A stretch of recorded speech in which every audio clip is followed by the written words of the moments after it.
I'm a nobody from nowhere that ain't never done nothing. That's what I am.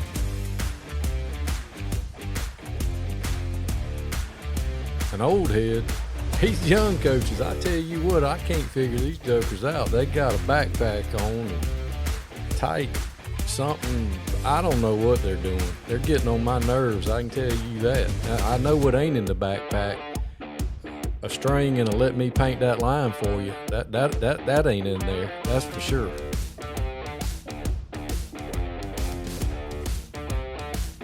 I had a kid the other day. He said, "Hey, Coach, didn't Christopher Columbus write the Pledge of Allegiance?" I said, "He sure did. He also played quarterback for the 1985 Chicago Bears." He said, "Bet." That happened. Sun Coaches, Season 6, where coaches come and tell their stories. Some of them are funny. Some of them is going to help you in your coaching journey. Not everybody has a funny story, but everybody has a story. Hope you enjoy Sun Coaches, brought to you by Titan Sensor.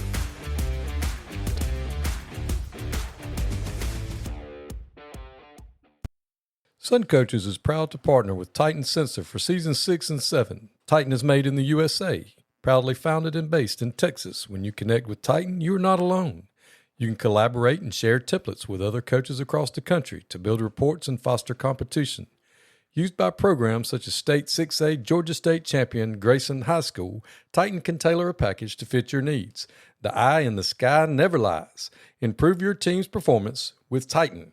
Welcome to Sun Coaches Podcast, and today I'm excited to be joined by the head coach at Cherokee High School, Coach Adam Holley. Thanks for being on with us. Yes, sir. Well, thank you for having me. I really appreciate it. Well, Coach, just like I do with everybody, tell everybody where you actually grew up and went to high school. Yes, sir. Well, I'm the son of a longtime coach, and so I was like a lot of the coaches I know you talk to, and so many coaches throughout the state. Coaching was all I knew, just because I was born and raised in the coach's office. So our journey started in Kentucky, matter of fact, and my dad was the head coach at a small school up in Muhlenberg County, and we were there until the year 2000. We moved down here to Georgia. We had some family connections down here in Georgia, and I think that was something my dad had always wanted to do was get to a state that high school football was really important, and you had the support and you had the backing of the school and the community. So that's ultimately what led us down here to Georgia, and we settled in Peachtree City, on the south side of Atlanta. And my dad, his first job when we moved down here was he was an assistant at Griffin High School, and he was 2 years there at Griffin, and then he was a couple years at Fayette County, and then he spent the bulk of his career down here in Georgia at Starr's Mill working for Coach Earwood. And then he moved over to Whitewater and was the head coach at Whitewater for a handful of years. And then he just retired, actually, and he finished his head coaching career a few more years at Pike County. So Peachtree City's home. We know I went to Starr's Mill. My whole family went to Starr's Mill, and obviously my dad was coaching there at the time. So love that place. We call that home, and my family is still there, matter of fact. And so we go there often, and still a big Starr's Mill Panther fan. I root for those guys every Friday night, as long as we're not going to play them. But really love my time there, and really obviously cherish all my memories. Being the coach's kid and always being with him at everything high school football, really my whole life. Well, what year did you graduate from there? I graduated Starr's Mill in 2011. So good Lord, you're just a baby. Yeah, the 2010 was my senior season, and that year we went to the state championship, and we got beat by Chattahoochee in the state championship. Now, I was just wondering, because I remember one year Starr's Mill played Brunswick in the playoffs. Yep, that was my senior year, second round. Okay, all right. Well, then you'll appreciate this story. So I'm a South Georgia guy, and we go. Yes, and sir. a buddy of mine's, I lived in Carrollton, and we go over there, and he's coaching at Brunswick. I'm like, we'll come watch or whatever. And so I'm sitting on the Brunswick side, and it's cold. Yeah. And I hear them make an announcement, and they're like, "Don't forget to go to the visitors concession stand to get your white chicken chili." And I didn't know what that was. I'd never heard of that. Yeah. And I'm looking around, and everybody from Brunswick and me are looking around going, what in the world is white chicken chili? And it was cold. We're like, I don't know, but we're going to check it out. And Yeah, let's it go was get it. good. It was really good. That's funny. But it was cool just the support and everything. Yes, I sir. mean, the band was huge. The crowd Yep. was huge. Y'all Yep. had a pile of youngins on the football team. Yes, sir. And it was a Yeah. good game. It was a great game. It is. It's Starr's Mill's a special place, and it's a newer school. When I say newer, it started in the late '90s. But Coach Yearwood did such a good job of just establishing a tradition there from the get go. That there's just so much history and tradition, even for a fairly younger school. That the community has rallied right away. So it does. It has a support and a fan base that I think you don't find a lot kind of in the metro Atlanta area. So it always made it special for me. Yeah, and they filmed one of those pet cemeteries right there by the school, and one of those. That's right. Yeah, Yep. because I Yep. dated a girl in college that lived in Peachtree City, and she told me that. She's like, "See that house right there, that motel looking thing? That's where they filmed Pet Cemetery." I was like, "Really?" And they were building Starr's Mill at the time. She's like, "Yeah, they're building Yep. a new high Yep. school like right there. Turn right Yep. at the Pet Cemetery building." And That's funny. that's how I always remembered how to get there. Yeah. And I was Yeah. like, I know exactly what you're talking "You about. got to be kidding me." And we took our kids That's up there to funny. play whitewater when I was coaching at Early Yeah. County, and we were like, they filmed the Walking Dead up there. Walking Dead. And Yep. and the kids were like, because we were all country kids, and Right. so my assistant coach, who's Frank Killingsworth, he's the head coach at Early County now. He's like, there's some zombies walking down the road right there, and the kids would get up and press their face against the window. They're all, Yep. because we're country. That's We're it. going to the city. Yeah. So Yeah. it's- Oh yeah. Oh yeah. It's a No, it big is. deal. It's like the Hollywood of the South is kind of what they nicknamed that whole area in downtown Sonoya. And gosh, they filmed so many movies and a lot of TV shows. But yeah, Walking Dead made it famous for sure. So did you just play football, or did you play some other things? No, sir. I played football and I played basketball and I ran track in the spring. So did all three, but And what loved did- all three. And what did you get to do after high school? I played football at West Georgia. So I played quarterback at Starr's Mill. Then I played quarterback at West Georgia. And then I was at West Georgia from 2011 all the way to 15. So I got redshirted 1 year. So I played all 5 years there at West Georgia. And gosh, I love my time there. Learned a lot when I was there. And who was your coach at West Georgia? So Coach Daryl Dickey, who had come from Florida State, he was the head coach and the athletic director at West Georgia for my first 3 years. And then after that third year, he had stepped away just to be the AD, and that's when they hired Will Hall, and Will Hall came in and for my last 2 years. And gosh, we had some good years with Coach Dickey, but Coach Hall really kind of amped it up a notch. And I will say, I learned a lot from Coach Dickey, but Coach Will Hall was really top notch, and I would say kind of raised the bar for us all as a program, and I think the records speak for itself because we made 2 straight trips my last 2 years there to the national semifinals in Division II. So had some really good teams and some of my best friends still to this day that I played with when I was there. Yeah, there's quite the West Georgia coaching mafia in That's the state right. of Georgia. Yep. There's a pile of y'all that Yeah, older that's and exactly younger right. that are Yes, sir. that are out there.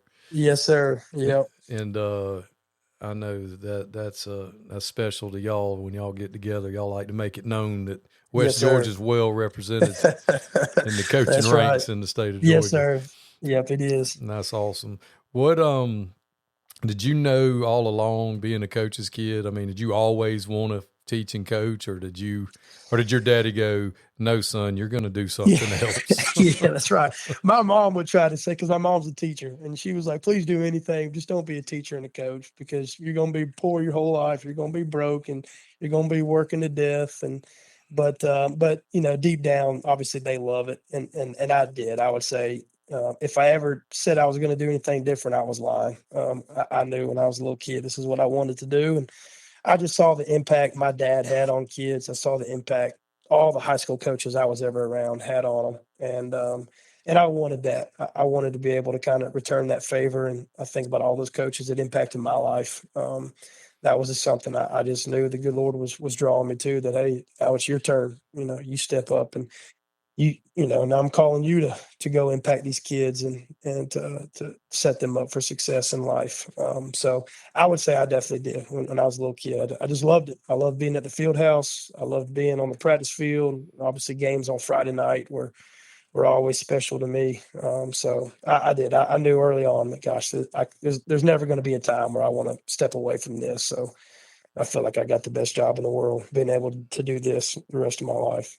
Yeah, that's awesome. It's hard to explain to like regular people that It is. that It is. because they, normal people, I say normal people, but people that have regular Yep. jobs, they either Yep. make something or they can Hmm. see what they're doing at the end of the Right. day. Right. I did this, I built this, I fixed this, I did this tax return, Yeah. whatever. We don't get to Right. see the return on our investment until 10 No, years down sir. the road. No, sir. That's exactly right. And it's kind of, it's kind of hard at first, but then once you It is. realize when they come back and you see Yep. that return on that investment, it's like you said, I wouldn't trade it for anything. Yeah. And Yeah. No, I'm that's going right. into year 27, Yes, sir. and Yes, sir. I love the kids. I can do it out to adults a lot of times, but I love the kids. I don't, Yep. I don't really pay much attention Yep. to the grown people, but the kids are the part They- that's, I mean, That's right. that's our raw material. That's That's our it. product. That's That's our, that's exactly right. Well, I remember at Starr's Mill and Coach Yearwood, who I think is just top notch, and I think about him often and all those years my dad worked for him. But I remember what he said one day, and I'll never forget it. Was, look, guys, if these guys leave here after their 4 years in our program, or even these seniors, their senior year, and they leave here and we go 10-0 and we win a bunch of games, but they don't leave here better men, than we failed. But if they leave here and I would rather go 0-10, but know that I've grown the next generation of husbands and fathers and good citizens, then I think that that's a job well done. And the outside world doesn't look at it like that. And most bosses, are the people who, control our destiny really don't sometimes look at it like that. But that always hit me. Like it's so important to make sure that we're the keeping the main thing, and what's the number one purpose. So I think about that often. oh, absolutely. I've always believed as long as you do right by kids, Yep. all that other stuff is irrelevant. Yes, sir. Yes, sir. That's Put your right. head down and go to sleep at night and wake up. That's right. Look at the man in the Yep. mirror and you'll be fine. That's right. Yes, sir. So coming out of college, what was your first job coming out of college? So coming out of college, this is actually kind of a funny, unique way to how I got things started. So I graduated. It was funny. I graduated in December of 2015. So literally, I couldn't even go to graduation. We were on the road playing at Northwest Missouri State, and we got knocked out of that Final Four game, and I got back to Carrollton and packed up my stuff because I had gotten, I was a lucky one. There was actually an opening at Whitewater High School at the time, back at home, which obviously is kind of the rival to Starr's Mill, but they had an opening in the school that fit my certification, so I interviewed for it and I got the job. Um, but at the time, my dad was not the head coach. So I get to Whitewater, and it's January of 16 now, and the head coach had left Whitewater High School, like all while this is happening. And lo and behold, my dad gets hired as the head coach. Like as my first 2 months there, now my dad is going for this head job where I'm working, and he gets it. So now here I am, fresh out of college, by a few weeks, and I'm a month into this thing, and talk about how the good Lord works. My dad gets the head job at Whitewater High School, and he's like, "Well, look, I trust you. Well, do you want to run the offense?" So here I am, fresh out of college, and I'm the offensive coordinator at Whitewater High School, and did that for 4 years. And we had some good years, we had some bad years, and we started off, and we had some really good players, and we got things rolling, and I think we went 8-2 that first year. And here I thought I had all the answers, that this was going to be easy from here on out, but God had other plans, and find out real quick that it's not that easy. And but really enjoyed my time there. Obviously, working for my dad was I'm sure dad's dream, but also a dream of mine, that I'll get the chance to work for him one day. So being able to spend my first 4 years in my career being his offensive coordinator was something that I cherish and I'll never forget. Well, when were you there when y'all came down and played Bainbridge when that Pierce boy Yes, was running sir. back? Boy, and they tore us up. So that was my first year. So that was the Okay, year yeah, we were 8-2, and we finished region. We were in a 3-way tie for first place. So it yeah, was us, Griffin, and and Starr's Stars Mill. Mill, yeah. And by the rule, by the tiebreaker that we had, we were the odd man out. So we got the 3 seed, and we went down there and we met Damian Pierce, and that game got over real fast. So Yeah, me and we Killsworth were standing in the end zone, and when y'all got off the bus, I was like, "Man, there's some uh-oh. big old kids," Yeah. and we were like, "Man, they're ginormous." And then Yeah. y'all's Yeah. fans, like they did the prayer before the game, and some of y'all's fans Yeah. were like, "This is amazing." Y'all pray. They say the prayer over the intercom before the game, Yeah. and Yeah. they were really impressed by all that. Yes, sir. And I'm Yeah. like, and we had played Bainbridge at early because it's so close, Yes, sir. and it's a Yeah. gate game. Yes, sir. So we'd been seeing him, and I was Yes, like, sir. man, over under, how many plays do you think it's going to be before he scores? And he was like, I don't know. Let's set the over under at 5. And I'm like, all right, touches or actual plays? And he's like, well, crap, surely they're going to give it to him, Yeah. So Yeah. anyway, Yeah. I don't know if we pulled his flag all night, and I think he's still running on us. well, the first play of the game, they ran a one screen out there, and y'all had him hemmed up, or not him, but one of the Bainbridge kids had him hemmed up out there, and he dead legged one of them, and then took off, and then coming toward us in the end zone, yeah, they had that Pierce kid dead to rights on the 10-yard line, and he Herschel Walkered everybody into the end zone, which Coach don't feel he did that to everybody. That's right. I know. Because me and Kill looked at each other and went, well, we saw that a lot when we played him. He did that 47 times against us. But y'all were so big, I was like, golly, those are the biggest. We did. Y'all had college-sized offensive linemen. We did. We were big up front, but we had some tight ends that were really big, and we had some outside backers that were really big. And kind of, I'll be honest, that was my first year, coaching high school. So, you go from playing college football when everybody's huge to high school, and I did not realize how skilled and talented that group was at Whitewater until they were. A few years later. We had a really good quarterback. We had some good receivers, some good running backs, and unfortunately, we just got a tough draw in the playoffs that year with the bracket. But looking back, that was a really good team we had at Whitewater, and I mean, heck, we were right there for the region title, but just kind of came up short, and it cost us to get the 3 seed that year.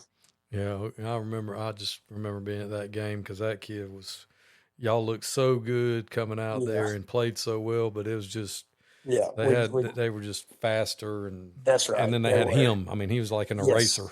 Yes, he was very well done there. So after Whitewater, after 4 years there, what did you decide to? Yes, sir. So after Whitewater, I went down to Lee County. So this was the COVID year, 2020, and so I went down to Lee to coach the wide receivers, and this was something that I wasn't really sure, if I was wanting to stay at Whitewater or stay in the area. That was really my hometown. And I had several mentors and people that were like, look, at some point you're going to need to go and, go get a taste of what a big program looks like and how these, elite coaches are running it and learning and grow from those guys and watch, how that will change your career and watch, how that will set yourself up for some opportunities. And I wasn't sure. And to kind of go back, so I'll say this. So after that 4th year, there were some administration changes at Whitewater and my dad got let go. So to be honest, I'm not sure if I would have ever left if that wouldn't have happened. And so that was when my dad left and went to Pike County.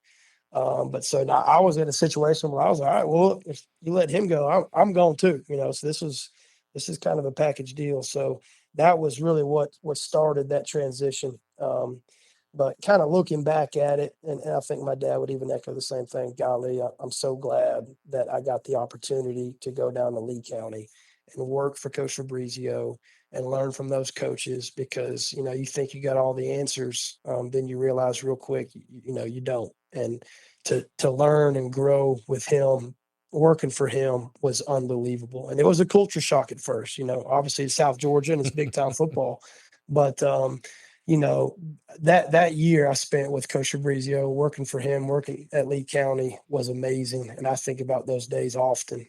Even now, running a program, I bet you every day I think about, how would Coach Fabrizio handle this, and things like that. And I still talk to him, regularly. We'll still text every now and then, and he checks in on me. But that's where my journey went next. And I spent 1 year there, and when I was there, I was coaching the receivers. Yeah, I And was at Northside then. okay, and that the 2020 year, yes, sir. Gosh, that was a good game when we were at Northside, and Coach Thompson, who just got the Roswell job, was the offensive coordinator, who I think the world of, and spent a year there. Now my wife she's from Dalton, and we met at West Georgia, and we had just had our first child, a baby girl, and right when COVID hit, actually, and so we go down to Lee. We got a newborn. Now we're totally isolated. It's just us. We're hours away from any family. And we get down there. We get a little surprised that we got baby number 2 coming on the way.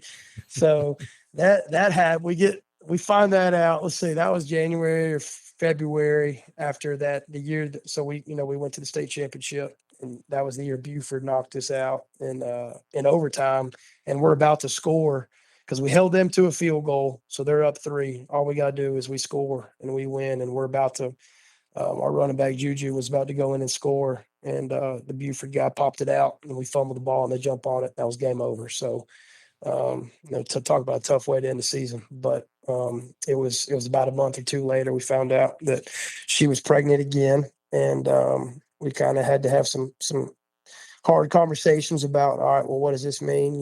We got 2 newborns now coming on the way. We don't have a whole lot of family around us. And I had talked to Coach Foster, Connor Foster, at Cartersville the year before. And so I had kind of started a relationship with him. And he had a quarterback's opening come up that next year. And we saw it as a way to get closer to her family in Dalton and still be close to my family, so we could have help with the kids. But also at the same time, that's a high-level program. That's a state championship caliber program. And I think the world of Coach Foster and the job that he's doing. So we did. We decided we only spent 1 year at Lee, and I took the quarterback's job at Cartersville, and we moved up there.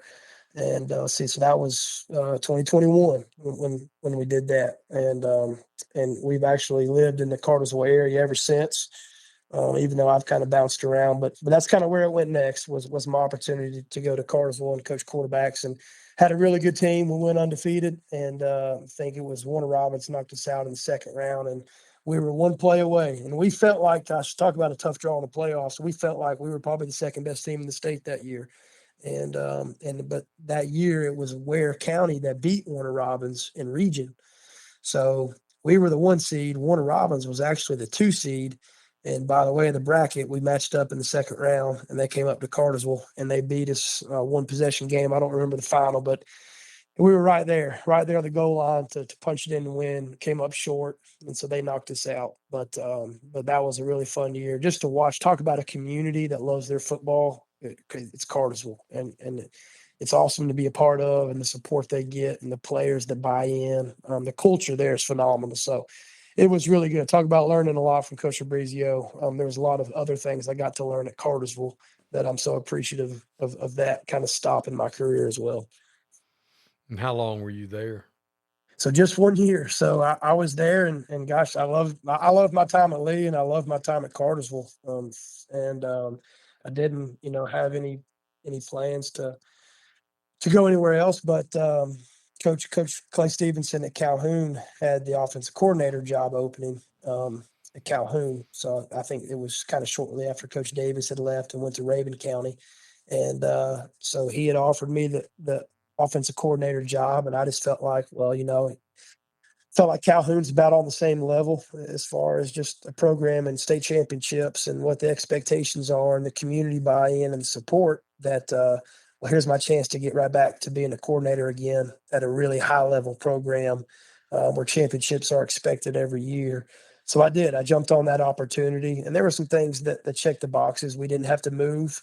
This was something that my wife Shelby, she could stay working her job. Kids didn't have to move daycares, nothing like that. So I just saw this as just another huge opportunity for me in my career, just to take that next step forward, but also let my family stay comfortable and stay in place where we weren't just uprooting and moving all over again. So went to Calhoun and was the OC there that first year. We won region, and actually that was a crazy year where we knocked Cartersville out in that region game. But we played it on a Thursday, and it was the GPB game of the week, so it was on television. But we played it on Thursday because the hurricane came that week, so we were worried that if we waited to Friday, we wouldn't get it in. So we went ahead and we moved the game up to Thursday night and played it. I think it went to like triple overtime or something like that. And we knocked them out at the very end. And so had a good run there, one region. And then we ran into a buzzsaw at Ware County, third round. They knocked us out, but that was the year they won state. So back to back, I mean, talk about 3 years in a row, Lee County losing the state championship. Cartersville, we lost to Warner Robins, who went on to win state. And then the year at Calhoun, we got knocked out by Ware County in the third round. They went on to win state. So 3 years in a row, getting knocked out of the team that won state.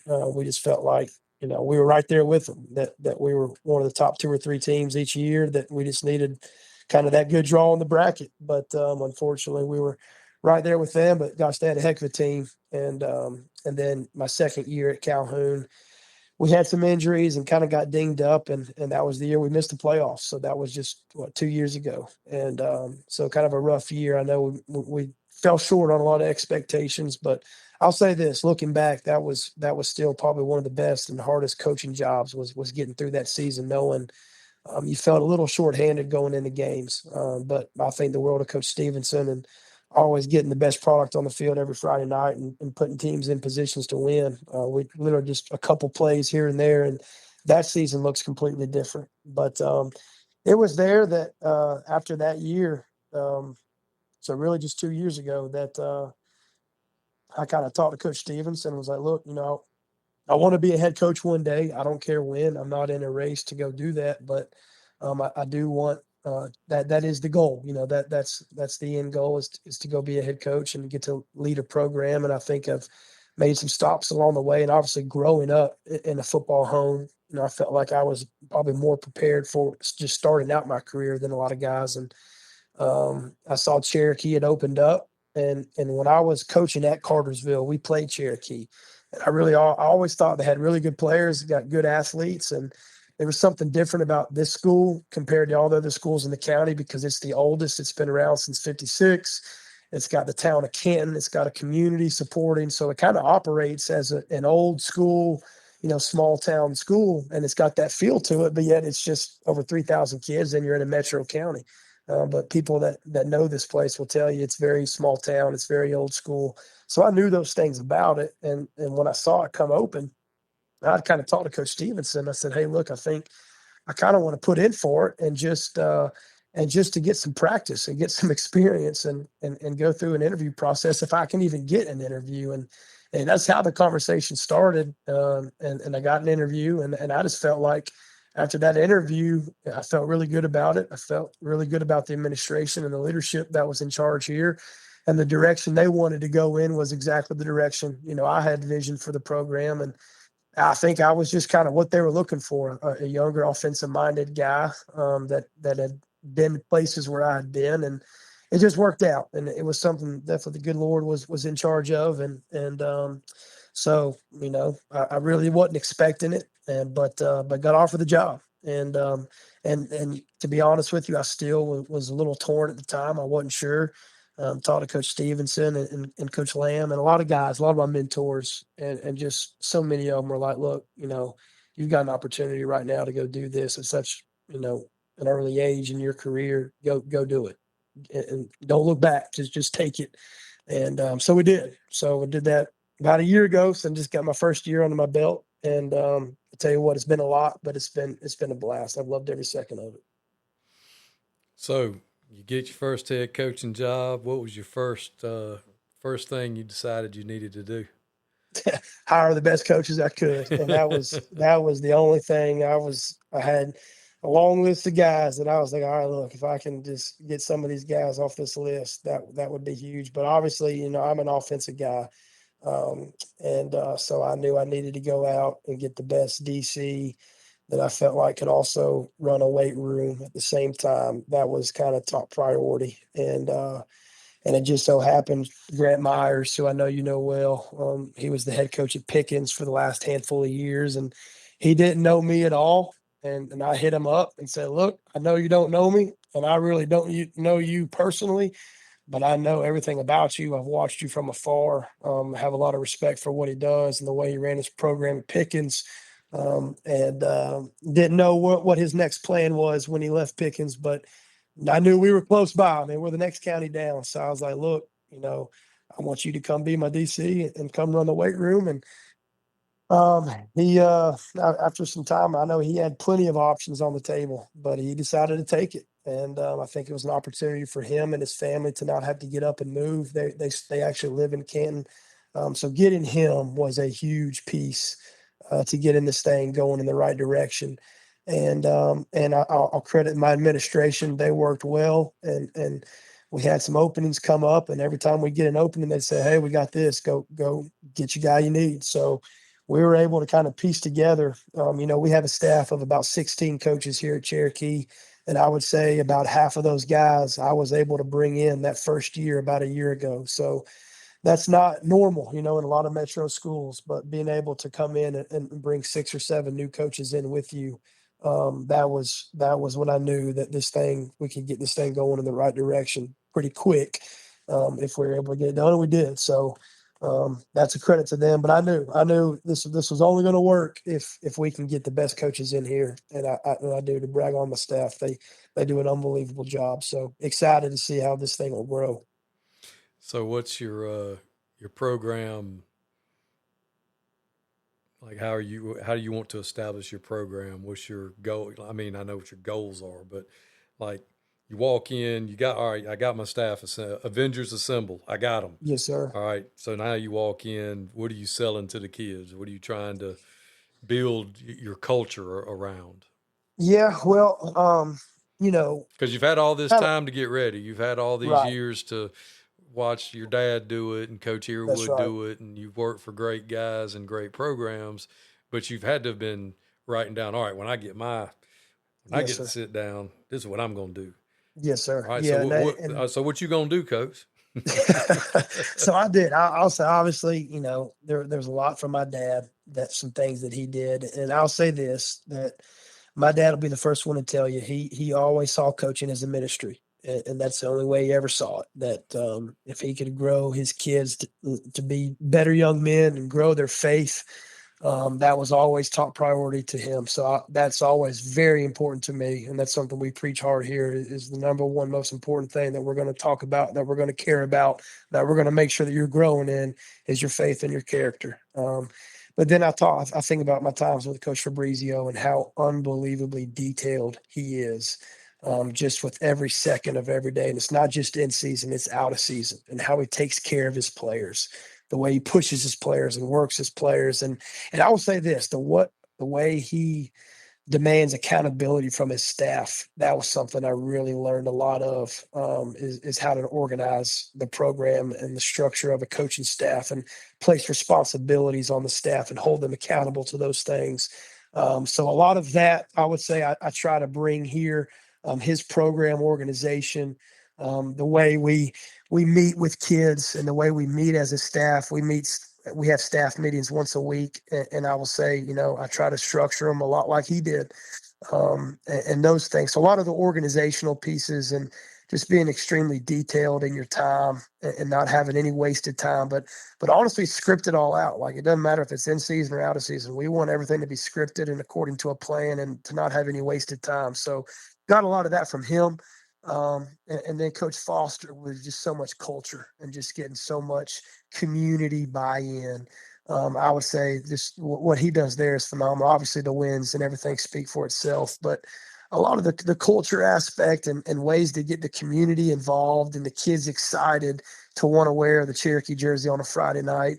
I try to do a lot of those things, and I admit I stole that from Cartersville and kind of what he did, and a lot of the very similar things at Calhoun. So I did. I would say I try to take pieces from every coach I work for at every program I've been a part of, and try to make it my own. And I don't want to be, I'm not Coach Fabrizio and I'm not Coach Foster. I'm not Coach Stevenson. I'm not my dad. I want to be myself and I want to be unique and I want to be different. But I also know I got the chance to learn from some of the best coaches in the state. So it'd be foolish of me to not take that and apply that to my program. So so much of that was a big process, I guess, or a part of how I wanted to do things here.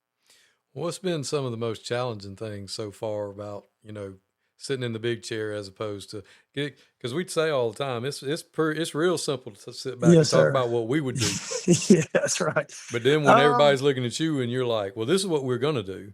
Yeah, And yeah. then you go home and realize, well, my Yeah. phone never cuts off. And Well, that's kind of what I was about to say. It don't ever stop. It don't ever stop. Like you're at home and the phone's always ringing. It's always buzzing. There's always something, whether it's the weekends or at night. And I know every coach that's a head coach, and that it's the same everywhere. But I would say that was obviously a big adjustment. When you're an assistant, when you leave the building, you can kind of turn it off and get home and really be there with your family. But it's hard to do that when you're a head coach.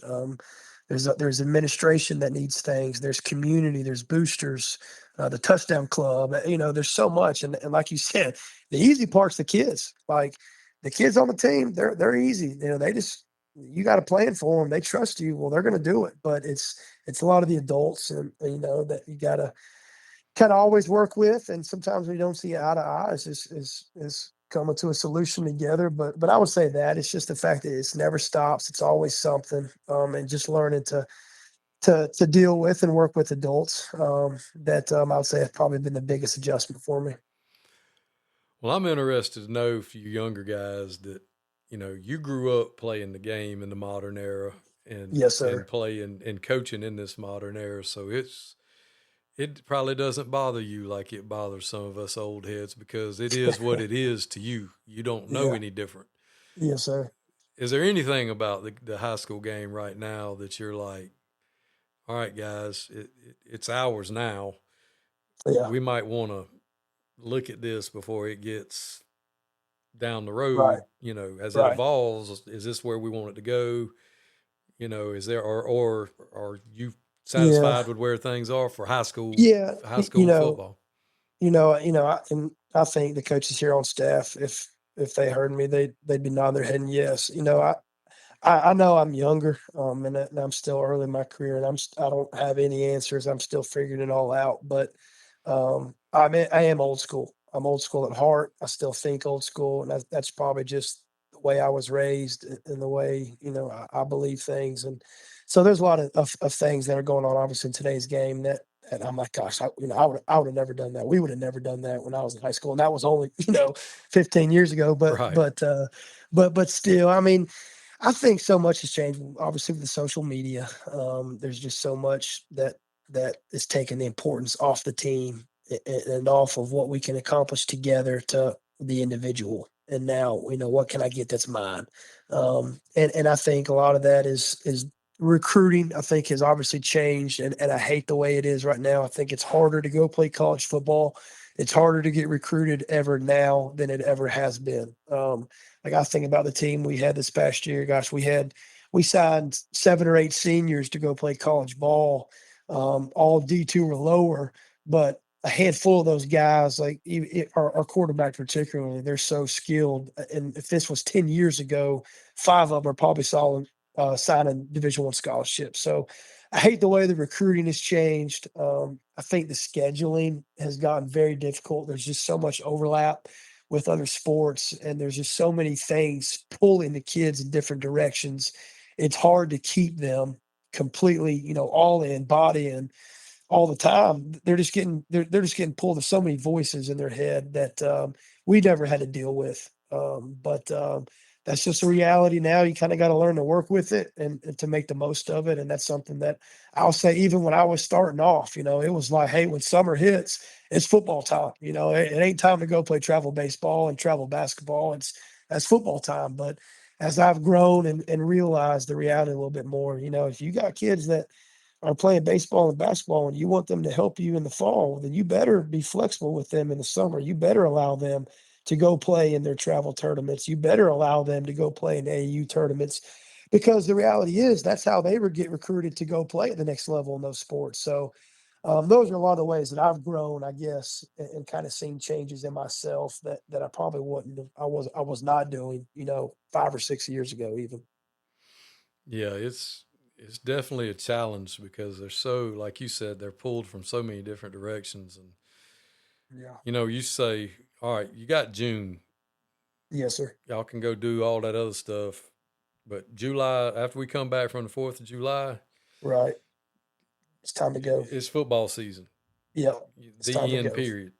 Right. But now with the GHSA making, season, what I would like to see y'all do, and by y'all I mean you younger guys moving forward, Yes, because sir. it's your baby now. Yes, sir. Yes, sir. What I would love for y'all to do is go back to top 2 go, old school, back to Yeah. season up, and that Yep. way y'all won't be as pressured Right. of having To to do. stress about, oh my Yes. God, it's June and we gotta, he's on vacation, or Right. they're playing travel ball, and you won't have to. Then you'll go, well, they'll be here after Yep. July the 4th. Don't worry about it. Yep. And you'd still Yep. have 2 months That's right. to Yes, get sir. ready, instead of That's playing a exactly right. freaking football game on August the Yep. 12th. That's right. Yep. I know it. I mean, y'all are going to have to figure out how to. I Yeah. mean, if y'all as a group want it to change, y'all are going Yes, to have sir. to figure out how to manipulate the schedule. Yes, sir. I Yep. mean, you know what I mean? That's the only way Yep. I can see it working Yeah. out, I'm not 100%. because it's going to be too much on y'all at some point in time. There's going to be a point. I mean, it's a math problem. There's going to be Yeah. a point where y'all are going to be like, or you're just going to have to do what's best, which is what you're going to do anyway. What's Right. best for Right. your What's best individual program. for each program. Yeah, or Yep. for each school, and you're just going to be like, Yep. okay, well, here's what works for us. We just come in, whenever, and Right. and it's like you said, you just have to be flexible, and as long as you're doing what's best for the kids and you're Yes, flexible sir. and you That's right. understand that, I think That's right. I think you're right there. Yeah. Yeah. Well, I'm just glad that it's something that y'all have to deal with, and when you and I don't mean that in an ugly way. I'm just saying that this, it has changed a lot, and Yes, sir. and like the recruiting, we talk about it all the time. People don't understand the trickle down economics of the situation. Like when you played, you went and played quarterback at West Georgia. Yep. Would you now? Yeah. No, I was not 100%. Yeah. And I'm not janking on other programs, but Yeah. you might have to go to a Reinhardt, or you may have That's to go right. to a NAIA, or you may have to go to a 100%. D3 Yeah. because of the portal and, That's yep. and the shifting, and Yep. and trying to get parents to understand that Yes. is added pressure to head coaches.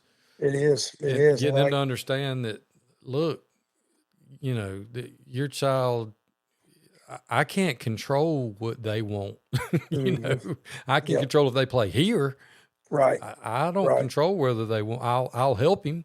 Yes. We'll get him the exposure, but trying to get them to understand that sometimes, especially now. No, I don't it envy is. y'all at all with that. Yeah, it's frustrating, but you hate it for him too. Like I'm telling you, the Oh quarterback we yeah, just had, he it's was rough. he was way more skilled than I ever was, and he's going to play Barry. Barry's a great program, but Right. I just think, man, like 10 years ago, this dude, he's going to play, at least FCS, Oh maybe yeah. even lower FBS football. But no, if a guy like me in today's world, you're right. It's hard for him to find a spot at any college program. But they also now have upward mobility. They have the Right. opportunity now that they can Yep. move up. Yeah, But that's right. like you said, it is frustrating when you, especially somebody like you that played. Yes, sir. You know what they look like. Yes, sir. And you're looking, you're going, this dude can play. Yep. And Yep. they're like, well, yeah, but and they hit you with the yeah, but well, we Yeah. got this guy, and we've invested this in this guy. Well, we only needed one, and we got Yeah. a transfer. He filled our our room's full. So It's a problem. So how's spring looking for y'all? it's been good. It's been good. I tell you what, I'm really excited, and I'll say this. I'm not just saying it because I'm on the phone with you, but I think it's been one of the strongest off seasons I've ever been a part of as a coach. Just watching this team grow and develop and just continue to buy in. Because I mean, I'll be honest. We kicked off the season, and I'm only 5-6 months into this thing, and we're still getting to know each other, and we hit the ground rolling, and we did a heck of a job. I thought, our coaches did a phenomenal job and came up short in some games that we felt like could have went either way. But getting to this offseason, we knew would be huge, just so they would be a little bit more like us, a little bit more the way I wanted things. And so it's been fun to see. It's been awesome to see the guys work in the weight room, and Coach Myers and Coach Wharton, who run our weight room and strength program, do a phenomenal job. And so I'm excited. We did lose a very talented group of seniors, but we've got some younger guys that have some really high potential, and I think are going to surprise a lot of folks. So we're excited. We kick off spring next Wednesday. So we're looking forward to that. It's going to be a lot of fun. Well, Coach, I can't wait to see how your Cherokee football team does this fall, and how your career takes off as a head coach. I know how great of a job you've done as an assistant over the years, and your pedigree, and you were raised right, and most coaches' kids were. And, yes, sir. I'm excited for you and happy for you. And if there's ever anything in the world I can do to help you, just let me know. And I appreciate you sir. coming on and sharing your story with us and giving us the perspective of the younger guys that are out there and sharing. Which, I mean, you're starting to be a middle-aged guy now. You're not. You're not really a young guy. You're more of a middle-aged guy. But I am. I'm getting old. But you got a long, storied career ahead of you, I'm sure, and I can't wait to see how it works out. I appreciate it. Yes, sir. Well, I appreciate it so much. Appreciate what you do for all of us in the state of Georgia. Very appreciative of that, and getting the chance to tell a story was fun. So I do. I appreciate you, and thank you for getting me on here. Thanks, Coach. Yes, sir. Appreciate it.